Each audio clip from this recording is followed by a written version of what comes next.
Selamat malam pemirsa, saat ini Anda sedang menyaksikan Viral News bersama saya Sararita. Tim kuasa hukum mantan terpidana kasus Vina Cirebon, Saka Tatal, berencana melaporkan saksi lainnya, yaitu Melmel pada hari Minggu 9 Juni 2024. Farhad Abbas menegaskan agar Melmel tidak banyak berbicara, baik di media sosial maupun di televisi. Sebelumnya, tim kuasa hukum Saka Tatal telah melaporkan 3 saksi lainnya. Farhad Abbas, yang merupakan tim hukum Saka Tatal, meminta Melmel untuk tidak keluar-keluar lagi. Jika masih tidak mengindahkan peringatan tersebut, maka pihaknya akan melaporkan saksi kasus Vina Cirebon tersebut. Rencana pelaporan ini merupakan kelanjutan dari upaya hukum yang dilakukan oleh tim kuasa hukum Saka Tatal untuk mengusut tuntas kasus yang sedang mereka tangani. Hingga kini belum ada tanggapan resmi dari Melmel terkait ancaman pelaporan tersebut. Diketahui tim kuasa hukum salah satu mantan terpidana kasus Vina Cirebon, yaitu Saka Tatal, mendatangi Polres Cirebon Kota pada Minggu malam. Kedatangan mereka untuk melaporkan 3 orang saksi kunci, yakni Aep, Dede, dan Liga Akbar dalam kasus pembunuhan Vina dan Eki pada 2016 silam. Farhad Abbas menilai pelaporan terhadap Liga Akbar karena saat ini ia telah mencabut keterangannya dalam kasus pembunuhan Vina dan Eki.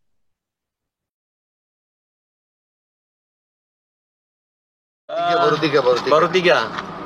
Mel selanjutnya. Mel, kamu diam-diam aja, jangan banyak ngomong. Begitu kamu banyak ngomong, lihat aja. Kita laporkan. Oke. Oke.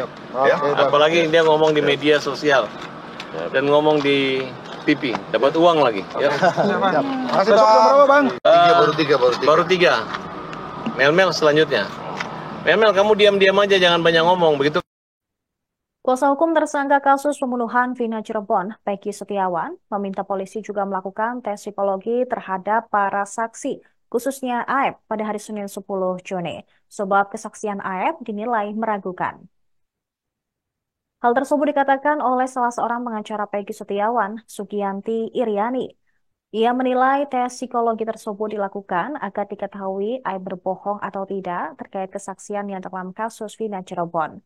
Penyidik Polda Jabar juga telah melakukan tes psikologi kepada Peggy Setiawan selama 2 hari, yaitu pada hari Sabtu dan hari Minggu. Namun hasil tes dijadwalkan keluar dalam 14 hari ke depan. Pihaknya mengharapkan transparansi dari Polda Jawa Barat dalam mengumumkan hasil tes psikologi Peggy Setiawan. Jika nantinya terjadi hal-hal yang ditutupi, maka tim hukum Peggy akan kembali melaporkannya. Sugiyarti yang juga akrab disapa Yanti menjelaskan bahwa tes psikologi ini dilakukan untuk menentukan keterlibatan Peggy dalam kasus pembunuhan Vina dan Eki.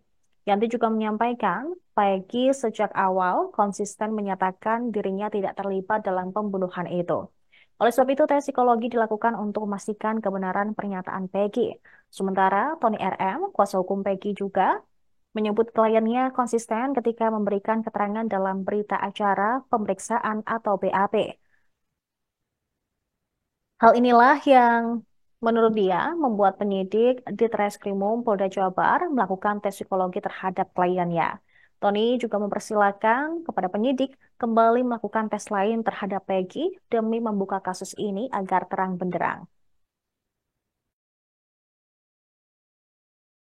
Belum sih, kemarin sih sebenarnya waktu kita dapat undangan tes psikolog tanggal 8 sampai tanggal 9. Nah ini kita tadinya mau menolak karena memang kan ini urgen dan psikolog menjelaskan bahwa tes ini adalah tujuannya karena mungkin Peggy kalau punya akhirnya mungkin ada keraguan-keraguan dari pihak Polda dengan konsistennya Peggy dilakukanlah tes psikologi untuk, dan ini katanya adalah kepentingannya agar polisi untuk kehati-hatian polisi di dalam kata psikolognya.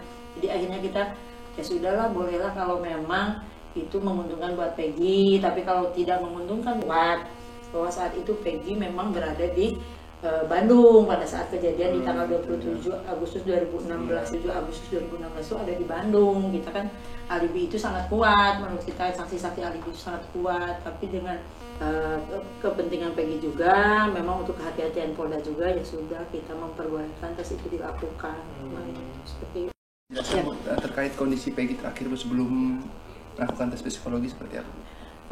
Kemarin saat kita mendampingi Peggy di tanggal 8 Juni 8 Juni 2024 untuk melakukan tes psikologi, kita sempat bertemu Peggy dan juga tim psikologinya.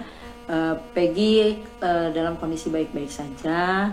Kemudian kita juga menanyakan beberapa pertanyaan kepada tim psikologi urgen dan fungsinya dari tes tersebut. Iya, kemudian dari salah satu tim psikologi mengatakan bahwa ini adalah untuk kehati-hatian dari pihak Polda dalam menentukan terduga yang bersalah di dalam perkara pembunuhan Vina dan Eki.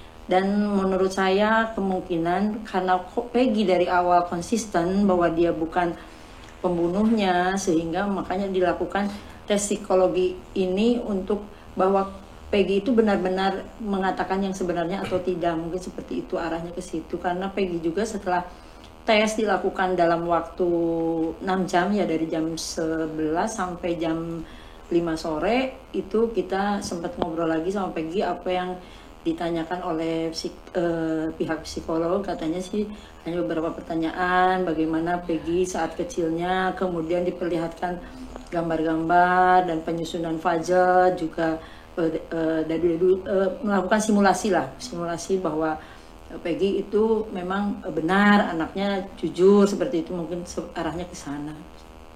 Berarti pas tes yang disampaikan ke ibu apa pertama kali pas keluar dari tes psikologi?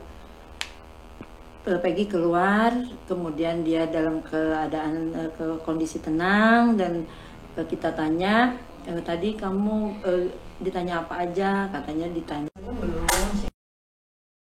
Ketua Umum Pradi, Oto Hasibuan, membantu keluarga Sudirman, salah satu mantan terpidana kasus Vina Cirebon. Sebab kakak Sudirman, yaitu Beni, mengaku didatangi sejumlah aparat kepolisian sebanyak 2 kali pada Mei 2024. Hal itu diungkapkan Beni saat konferensi pers bersama Pradi pada hari Minggu 9 Juni 2024. Ia mengatakan polisi mendatangi keluarga Sudirman untuk meminta tanda tangan di kertas kosong. Namun aparat menjelaskan kedatangan mereka ke keluarga Sudirman untuk mencabut kuasa. Oto Hasibuan pun mengaku jika pihaknya dimintai bantuan oleh keluarga Sudirman yang kini menjadi terpidana seumur hidup dalam kasus Vina Cirebon. Ia juga teringat pada kasus pembunuhan yang melibatkan Jessica Wongso. Selain itu juga karena ada anggotanya yang sedang menangani perkara Vina Cirebon dan meminta bantuan terkait bantuan hukum untuk keluarga Sudirman. Oto Hasibuan pun menyatakan diri siap membantu keluarga Sudirman dalam kasus pembunuhan Vina dan Eki yang berlangsung pada 2016 silam. Yang kedua, tadi bersama dengan itu pula, ini Beni dan ini ibunya Sudirman dan ayahnya akhirnya meminta juga bantuan hukum kepada kami untuk membantu saudara Sudirman ini yang katanya dihukum seumur hidup, yang menurut pengakuannya adalah tidak pernah dilakukan. Nah, terus terang aja juga ini saya jadi teringat di kasusnya Jessica Wongso nih, ya, di mana kami sendiri sekarang ini sedang mempersiapkan untuk PK juga terhadap Jessica Wongso. Nah, tadi sudah saya katakan kepada keluarga. Demikian informasi dalam Viral News kali ini. Kami akan terus mengupdate informasi lain, jadi tetap di Tribun News. Download Tribun X sekarang, menghadirkan lokal menjadi Indonesia.